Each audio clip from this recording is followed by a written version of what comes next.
The play clock's running down. Now Breeze on third down. And that is incomplete. He was trying to find Ladarius Green there as tight end. And that's going to bring up a fourth down. Sometimes you just have to take things into your own hands, don't you? I mean, the offense is really struggling in this game. They're the ones keeping things going. They have to continue to play at that level. 46 on his first kick. This one in that neighborhood as well. Fair catch signaled for and taken at about the 15-yard line. A 40-yard punt, no return. And the Cards will take over, 1st and 10. Here's the Arizona offense now as they get set to take over. And they were able to punch it in the end zone last time. They'll be looking to do that again here for the defense. Obviously, they'll be looking to stop them from punching it back in the end zone. It always is punch-counter-punch, isn't it? And which team has the advantage? Well, let's just go back. Last time on offense, they rolled downfield, got into a good rhythm. You can see a little more bounce in and out of the huddle. You can see the sideline really get into the game. So defensively, you're thinking to yourself, how do we take that away from them? How do we get the advantage back? Let's see what they come up with. I think pressure is always the first way to go. You love pressure. I love it. Let's see if they dial it up this drive. It's a 9-yard gain, and it keeps the drive moving.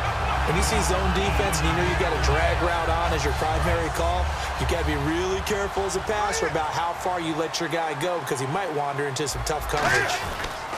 This is Freeman on 1st and 10.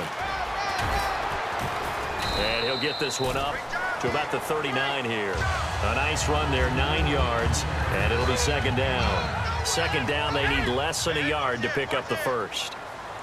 They come out here in the eye.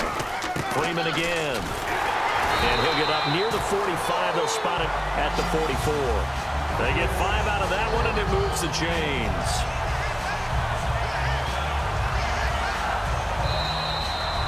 Welcome back to the desert. We're in Glendale. All even as we get ready to start the 4th.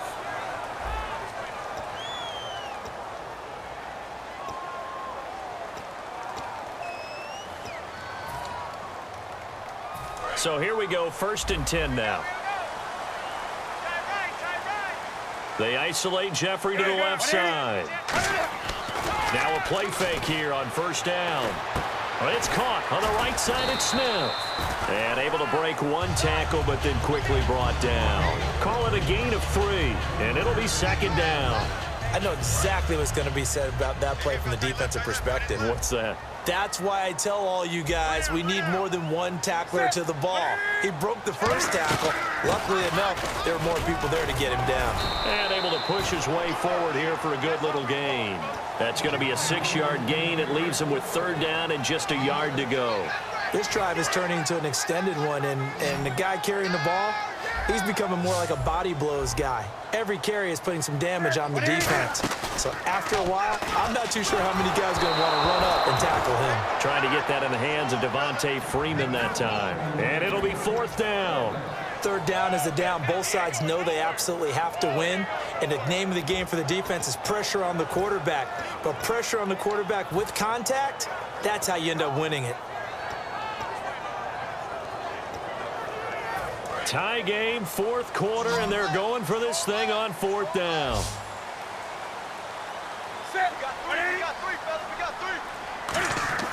On 4th down, Newton escaping the pressure right. And this is going to be intercepted. Picked off by the all-pro linebacker. It's Von Miller. And they are going to set up shop at the 32-yard line. Now this offense ready to take over again. And a tight game after punting last time. See if they can get something going on this drive. As they head to the field now, with the game this close, you've got to feel there's a sense of urgency for them going on offense right now. But they have to do it without letting panic creep in and affect their play. They start the drive with Peterson.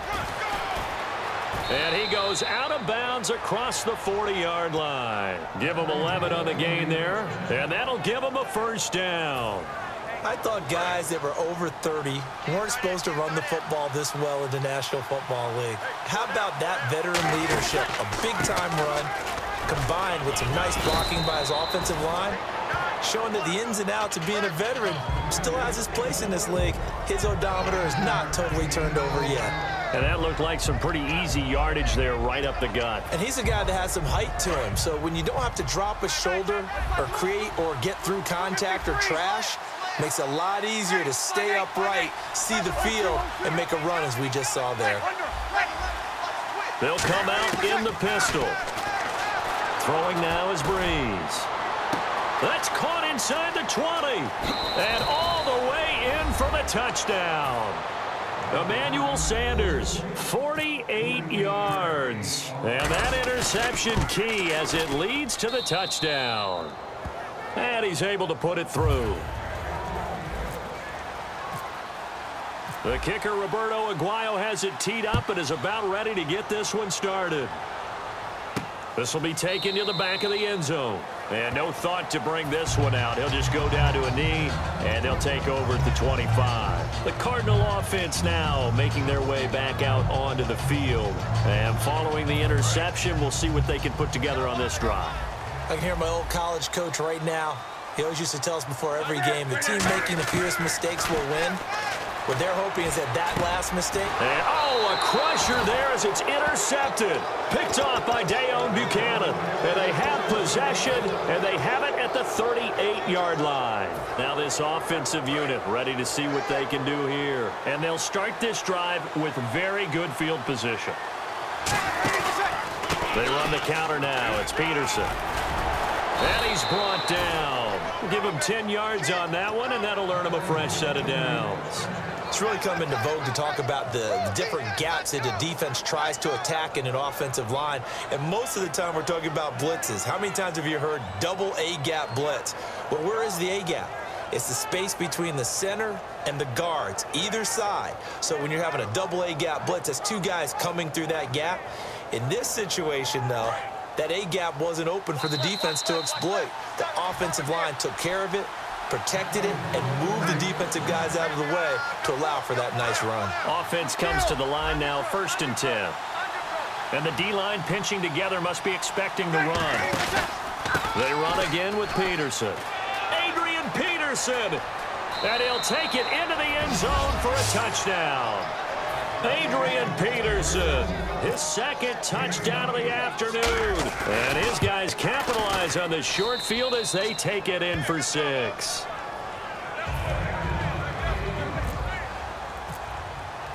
The kicker, Roberto Aguayo, has it teed up and is about ready to get this one started.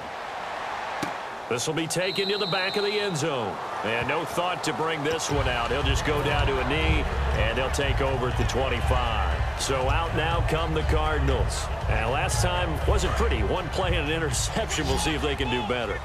I want to see if they want to go ahead and throw the ball again now on this drive after what happened on the last one. Throw it on the first play. Give the quarterback some confidence. See what happens. Jeffrey with a catch left side. And he's brought down after a good game. That one goes for 24 yards.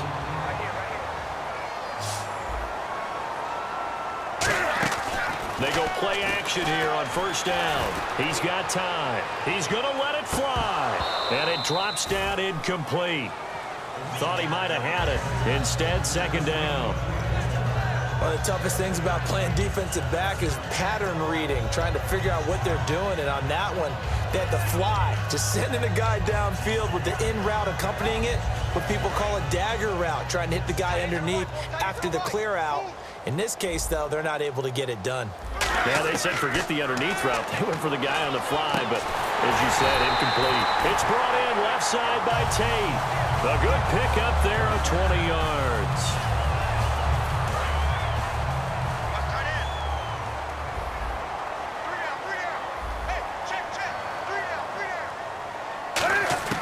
Newton on 1st down.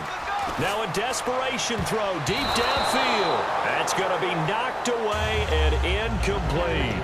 But he decided to air it out a little bit on that play, take a shot downfield, but the coverage was really nice. Able to get a hand in and tip it away. Unable to connect on the 1st down pass play. Now it's 2nd down. Back to the air, Newton on 2nd down. Looking for his running back, and he's got him. And he'll work it inside the 30 to the 29-yard line. Give him 2 yards on that play, and that'll make it 3rd down. I know most of the time when the ball's in the air, you're thinking wide receiver, tight end, but running backs, they can be a big part of any passing offense nowadays. And he'll have the first down, getting this one to the 14-yard line. But we're used to seeing the guy that you consider the number one receiver double covered, but how about this guy? He's double covered and finds a way to make the play for a first down. That's how you increase your Madden rating, right? No doubt about that at all. And you know something? I think we'll hear about that from him soon. Looking sideline, incomplete. Alshon Jeffrey, the intended receiver. And that'll make it 2nd and 10. So the incomplete pass brings up 2nd down.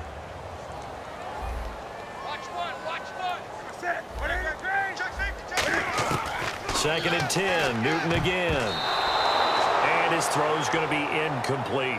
All defenders get tired of hearing about their lack of hands and why they're playing defense instead of offense. But in this situation, it was the hands that made the play. Batting the ball away on an attempted touchdown pass. Excellent job. Way to knock it down. And this is caught now for a late touchdown. So hold everything here. This one's not over yet. And there's the touchdown that they needed. So they'll celebrate. But the guys on the sidelines, they've got to stay focused. The onside kick team, they need them to get the ball back. Yeah, part one of the equation done. Now they need to convert and get that onside kick. And this is going to be recovered by the hands team. And that should just about put a capper on this one. Well, 4th quarter, they felt like they needed the football back. Unfortunately, they couldn't get it. And I know we brought analytics into the game, and someone has said here that the data says that when a team's expecting an onside kick, 80% of the time, the team expecting it, they do actually recover the ball, which is what we saw here. I just wonder if that number is much more of an anecdotal type of a number. Kind of like when the coaches tell us, well, when you score on special teams, 93% of the time you win the game. I'm still waiting to see that number is empirical. The defense won that play so fast that I think if the running back even had time to notice if anyone was there, it was just a blink of an eye, and there was a loss on the play. Ingram again. And he's going to fight his way. And now the Cardinals are going to use another timeout. 7 yards on the carry. Make it 3rd and 4 coming up. On a 2nd and long, it's really nice to see an offense that has enough confidence to run the football in that situation. I think that goes back to their practice and game planning. They've seen things that they've seen on tape and in previous games that led them to believe that even in a long-distance situation, they can still run the football. And play is stopped here. Timeout. It's the defense calling the timeout here. It'll be their 3rd and final timeout, so as they talk things over, we'll step aside.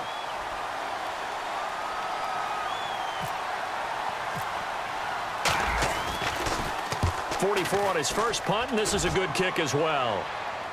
Out of bounds as he appeared to be looking for the corner. He got it. They're going to mark this at the 4-yard line.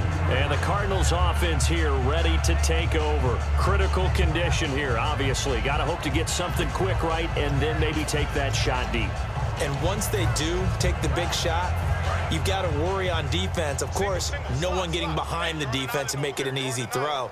But nowadays, it's not just the ball being tipped in the air and people in the end zone in a cluster. It's that guy that's short in the end zone who comes up and ends up making the play because he goes unguarded. So there's a lot to think about if you're playing defense in this situation. We'll see if they can cover all their bases.